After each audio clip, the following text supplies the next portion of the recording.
46 दिनों के लिए राहु बनाएंगे विकट योग।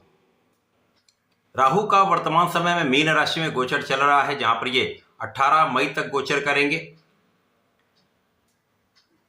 29 मार्च को जब शनिदेव का यहां पर राशि परिवर्तन होगा, यहां पर पहले से ही सूर्य, बुध और शुक्राचार्य का गोचर चल रहा है, जिसके कारण मीन राशि में पंचग्रही योग बन जाएगा तथा इन 4 ग्रहों पर राहु का सीधा प्रभाव होगा, युति प्रभाव होगा, जिसके कारण ये चारों के चारों दूषित होने वाले हैं।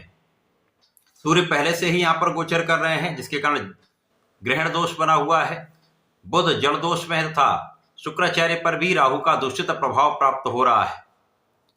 अब जब यहां पर शनिदेव पहुंचेंगे तो शनि के साथ राहु का अनप्रेडिक्टेबल योग बन जाएगा, जिसे असाध्य योग कहते हैं अथवा साधारण भाषा में इसे पैशाचिक योग भी कहते हैं। तो जब ये पंचग्रही योग बनेगा तथा राहु का विकट योग बनेगा, इसका समस्त राशि के जातकों पर सीधा प्रभाव प्राप्त होने वाला है। समस्त राशियां प्रभावित होने वाली। जय श्री गणेश, नमस्कार। मैं आचार्य संजय द्विवेदी। मेरे समस्त प्रबुद्ध दर्शकों का मेरे चैनल पर हार्दिक स्वागत है। प्रिय दर्शकों, आज मैं राहु के विकट योग तथा इस पंचग्रही योग का इन 46 दिनों में किस प्रकार का परिणाम प्राप्त होने वाला है, जब तक राहु का ये परिवर्तन नहीं हो जाता है तो किस प्रकार के परिणाम मिलेंगे, कुछ यहाँ पर समस्याएं जो आ रही हो उनका क्या निराकरण है तथा किस प्रकार के लाभ यहाँ पर प्राप्त हो सकते हैं, समस्याओं को कैसे दूर किया जा सकता है, इसका संपूर्ण विश्लेषण मैं पूर्ण तर्क के साथ करने जा रहा हूं। आज मैं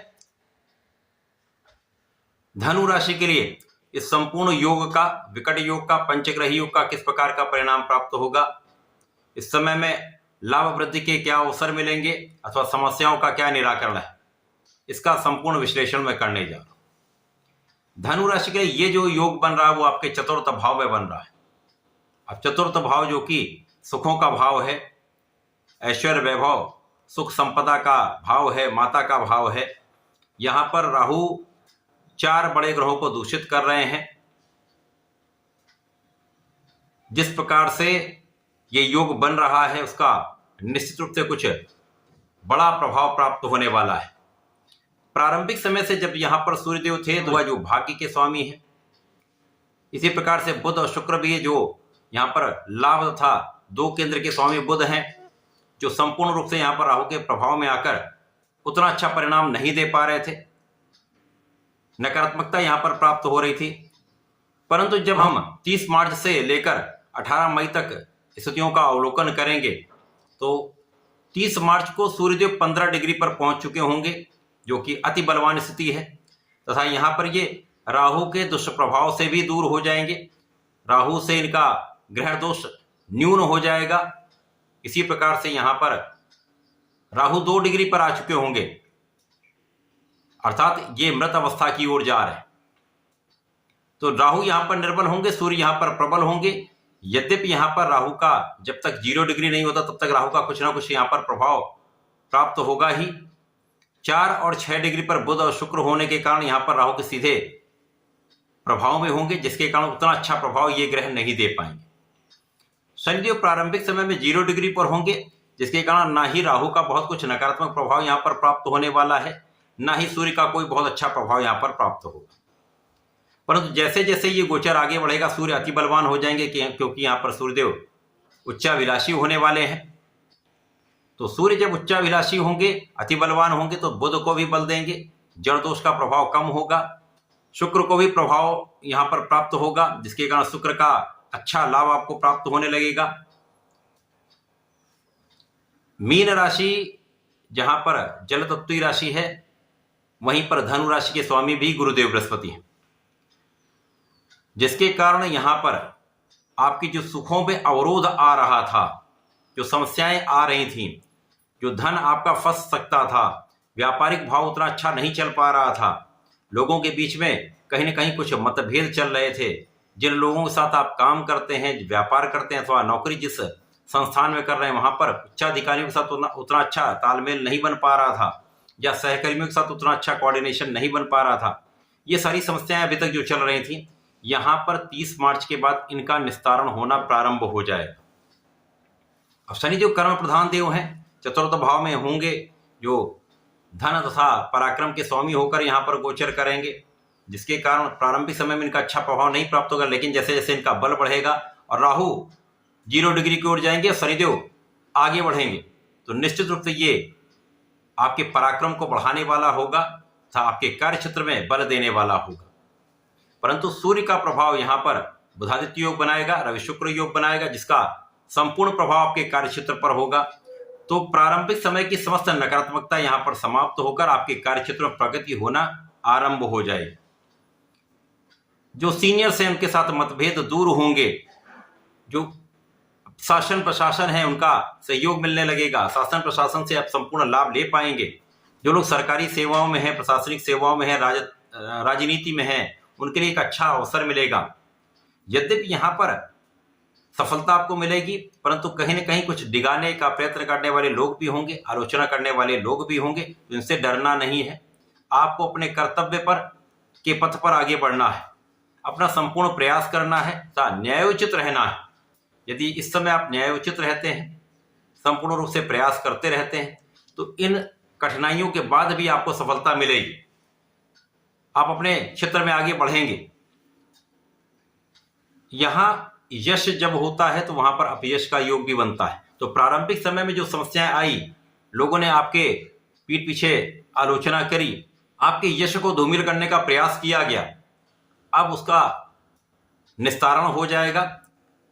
जो शत्रुवत भाव रखने वाले लोग, उनका पराभव होगा तथा यहां पर यश की प्राप्ति होगी। आप अपने कार्यक्षेत्र में सफल होंगे और सफलता का जो संपूर्ण परिणाम आपको धन लाभ तथा यश के रूप में प्राप्त होता है, तो यहां पर दोनों प्राप्त होंगे। धीमे धीमे जैसे ही 18 मई की ओर गोचर बढ़ेगा, शनिदेव 18 मई को 5 डिग्री पर आ चुके होंगे तथा राहु यहां पर 0 डिग्री पर आ चुके होंगे। अब जब ये स्थिति बनेगी तो निश्चित रूप से यहां पर बीच में जो परिवर्तन होंगे उसमें सूर्य का परिवर्तन होगा। सूर्य अपनी उच्च राशि में गोचर करेंगे, बुध तथा शुक्र यहां पर वक्री होकर फिर पुनः मार्गी होंगे। यहां पर बुध का भी राशि परिवर्तन अप्रैल माह में हो जाएगा, जिसके कारण आपके ज्ञान का क्षेत्र विस्तृत हो जाएगा। अब जब ज्ञान आपका विस्तृत होता है तो आप बहुत विवेकपूर्ण निर्णय लेते हैं और जड़ दोष भी दूर हो जाएगा, तो जिसके कारण प्रबल रूप से बुधादित्य योग का प्रभाव आपके लाभ के क्षेत्र को कई गुना बढ़ाने वाला होगा।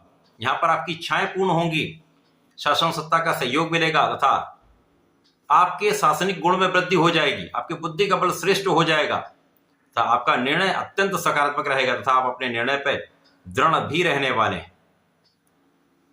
इसी प्रकार से शनिदेव का बल प्राप्त होने लगेगा तो पूर्ण रूप से परिश्रम आपका लाभ देने लगेगा, तो धन के कई मार्ग बन जाएंगे, धन के मार्ग के अवरोध दूर हो जाएंगे, धन की समस्याएं यहां पर आपकी दूर हो जाएंगी और कार्य क्षेत्र में एक अच्छे पद की प्राप्ति, कार्य क्षेत्र में बड़े पद की प्राप्ति तथा मन के अनुसार आपका स्थानांतरण या स्थान की प्राप्ति आपको हो सकती है। तो ये राहु का जो विकट योग बन रहा है, यद्यपि यहां पर प्रारंभिक समय में समस्याएं करेगा, जैसा यहां पर मैंने बताया, यहां पर कार्य क्षेत्र में भी उतार चढ़ाव रहेगा, धन का क्षेत्र भी उतना अच्छा लाभ नहीं देगा तथा लोगों का जो प्रयास आपको डिगाने का होगा वो होगा। लेकिन उसके पश्चात जैसे जैसे ये गोचर आगे बढ़ेगा, निश्चित रूप से सूर्य का बल, शनि का बल तथा राहु का नकारात्मक प्रभाव कम होना आपके लिए अत्यंत प्रभावी होने वाला, आपके लिए विशेष लाभ देने वाला है। यह मार्ग जो आपके लिए बन रहा है वो इन 46 दिनों में ही बन रहा है। इन 46 दिनों में आपका किया हुआ प्रयत्न, आपका किया हुआ पराक्रम, आपकी निष्ठा, आपका विशेष प्रयास आपको सर्वश्रेष्ठ लाभ देने भी वाला है तथा आपको जीवन के बड़े मार्ग देने वाला है। तो इस समय में आपको नियमित रूप से भगवान शंकर मोचन की शरण में रहकर हनुमानाष्टक का पाठ नित्य करना चाहिए। यदि हो सके तो प्रत्येक माह में एक बार शनिवार या मंगलवार को सुंदरकांड कर लें तथा प्रतिदिन गणपति जी का संकरनासन गणेशोत्तम अवश्य करें। निश्चित रूप से विशेष लाभ प्राप्त होंगे, इन समस्याओं का निस्तारण भी होगा, लाभ वृद्धि 100% हो। ऐसा करके इसका लाभ लें। धन्यवाद, नमस्कार।